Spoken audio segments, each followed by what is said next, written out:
Jos sä kärsit pitkittyneistä oireista, kuten uupumuksesta, vatsavaivoista, erilaisista kivuista tai ahdistuksesta, sä oot todennäköisesti yrittänyt helpottaa sun oloa jo monilla eri keinoilla, mutta mikään ei ole tuonut pysyvää helpotusta. Tällä videolla mä kerron, miksi mikään ei ole auttanut sua ja miksi ei ole sattumaa. Mä tiedän kokemuksesta, että se saattaa tuntua tosi turhauttavalta ja oikeasti vähän pelottavaltakin, että mikään ei oikein tunnu kunnolla auttavan. Ja tämän myötä mielessä saattaa pyöriä ajatus siitä, että no mä oon vaan jotenkin erilainen eikä mikään vaan toimi mulla. Mutta totuus on se, että mikään ei ole aiemmin auttanut, ei ole sattumaa eikä se johdu susta. Se on looginen seuraus siitä, miten sun hermosto toimii ja mitä keinoja sä oot saanut sun käyttöön.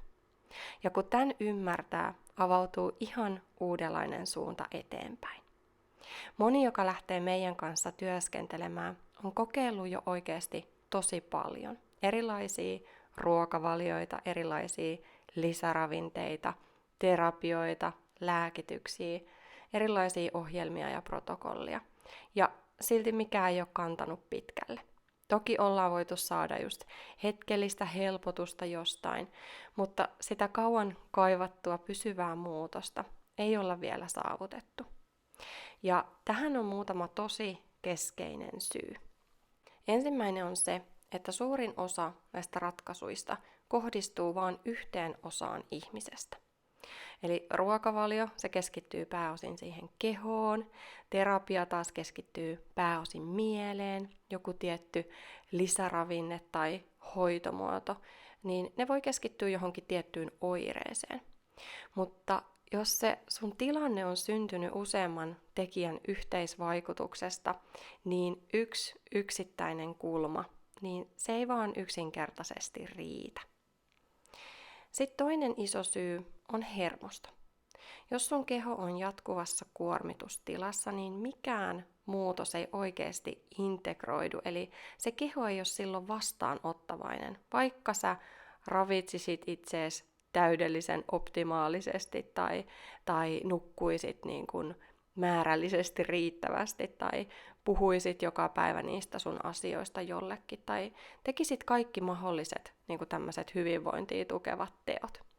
Eli sä voit tehdä tosi paljon hyviä ja oikeitakin asioita, mutta jos se keho on koko ajan hälytystilassa, niin se ei ota vastaan sitä muutosta. Kolmas syy on se, että suurin osa näistä ratkaisuista on aika yleisiä, mutta se sun tilanne ei ole yleinen. Se on yksilöllinen yhdistelmä kokemuksia, kuormitusta ja historiaa.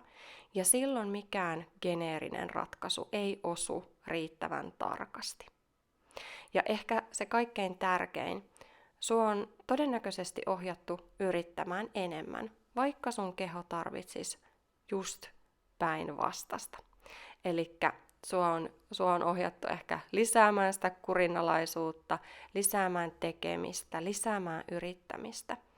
Ja tähän ansaan oikeasti ajautuu niin moni, koska se vähäinen yrittäminen ei ole tavallaan tuonut tarpeeksi hyvää oloa, niin yritetään enemmän.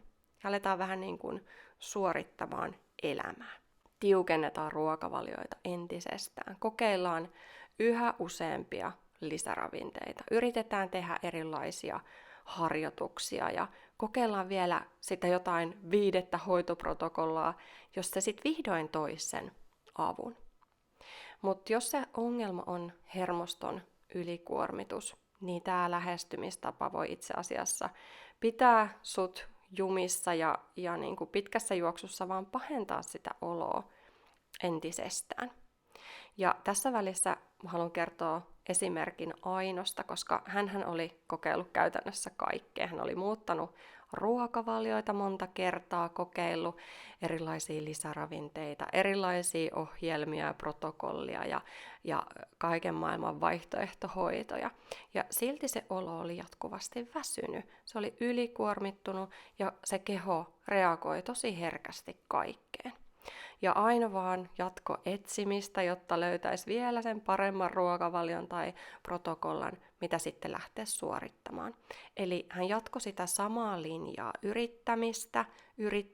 yrittämistä ja väkisin puskemista. Ja sitten tämä lopulta ajo Ainon ihan täysin työkyvyttömäksi. Aino ei kuitenkaan täysin luovuttanut, eli hän koko ajan usko, että jollain keinoin hän tulee toipumaan. Ja niin lopulta tapahtui. Mutta se tapahtui vasta, kun Aino sai oikeanlaista ymmärrystä ja tukea, ja hänen tilannettaan alettiin oikeasti purkaa. Ja silloin huomattiin se yksi keskeinen asia, eli se, että hänen hermosto oli koko ajan ylikuormittunut. Eli vaikka hän teki paljon hyviä asioita, niin se keho oli jatkuvasti hälytystilassa. Ja silloin tapahtuu se, mitä monelle muullekin tapahtuu. Eli mikään yksittäinen ratkaisu ei voi toimia, jos keho ei ole siinä tilassa, jossa se pystyy ottamaan sitä vastaan. Se on vähän kuin yritettäisiin rakentaa talo maalle, joka koko ajan liikkuu. Eli se, mitä alettiin tehdä eri tavalla, oli se, että vähennettiin sitä tekemistä.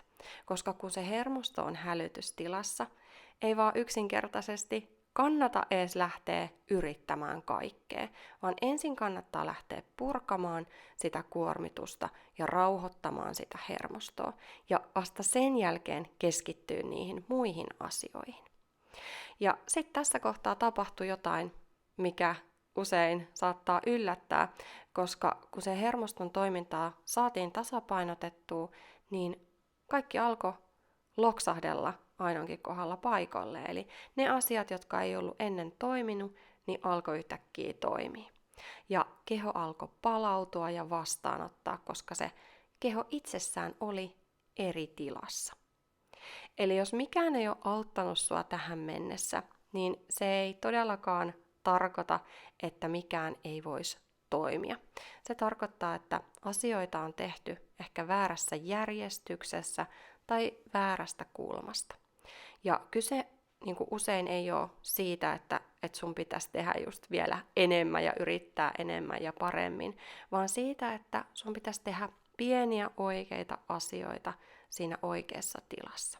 Eli nyt jos sä mietit, miksi mikään ei ole aiemmin auttanut, sä voisitkin miettiä, että onko sua yritetty auttaa sellaisella tavalla, joka oikeasti ottaa huomioon sen kokonaisuuden, sun yksilöllisen tilanteen, sen hermoston yliherkistymisen ja ymmärryksen siitä, että mikä just sun tilanteessa olisi kuntouttavaa. Jos sä kaipaat selkeyttä siihen sun omaan tilanteeseen ja näkemystä siitä, että kuinka sä voisit päästä eteenpäin, niin sä voit varata maksuttoman kuntoutumisen kartoituspuhelun tuosta alta kuvauksesta löytyvästä linkistä.